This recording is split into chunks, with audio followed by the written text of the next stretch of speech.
Hello everyone! I welcome you back to my channel where we make understanding difficult concepts easier. And in this video, we are going to comprehend the topic weather and climate. So let us start our today's class without any delay.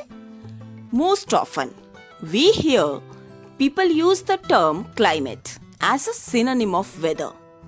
But they have different meanings. Weather is a day-to-day condition of the atmosphere. For example, it may be a sunny day at 1 p.m.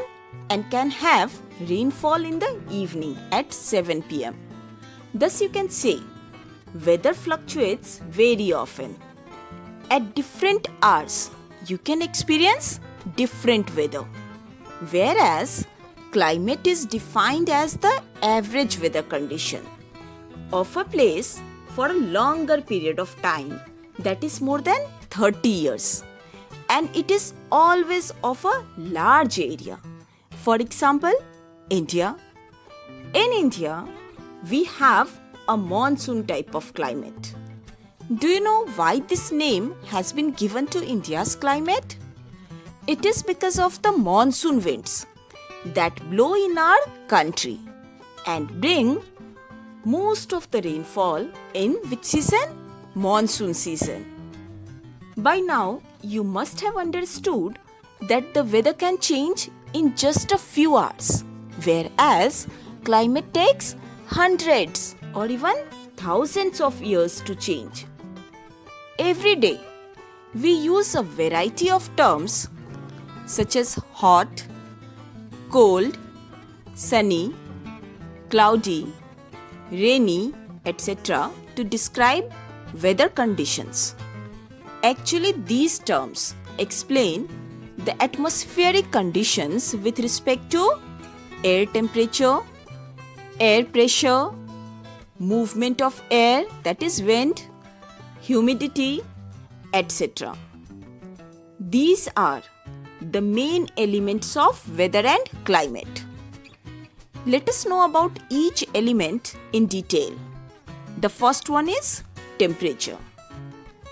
The degree of hotness and coldness of the air is known as temperature.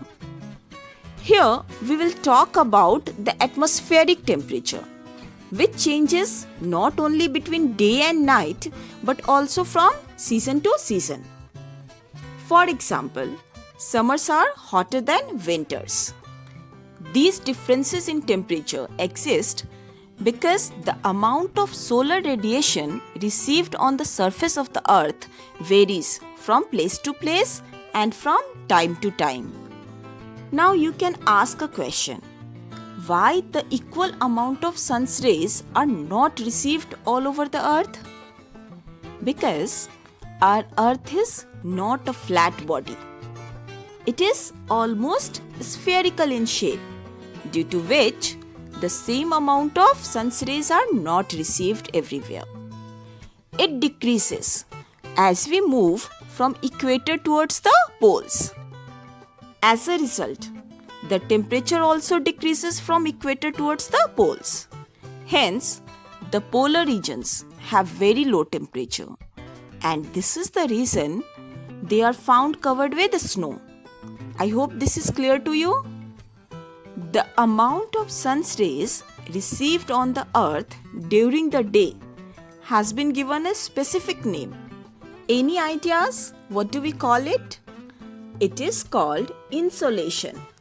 So insolation can be defined as the amount of solar radiation received by the earth's surface during the day. At night, the heat which was absorbed during the day is radiated back to space. This is called terrestrial radiation. So insolation is the heat received and terrestrial radiation is the heat that is sent back to space. Now I have a question for you. You must have heard that the temperature in the cities remains higher than that of the villages. Can you think of the reason behind it? Let me tell you. You know, we have high-rise buildings in cities that are made up of concrete and metals. And we also have metal roads made up of asphalt. They trap the heat during the daytime and release it during the night. Therefore, the high temperature is experienced throughout the day and night, which makes cities warmer than villages.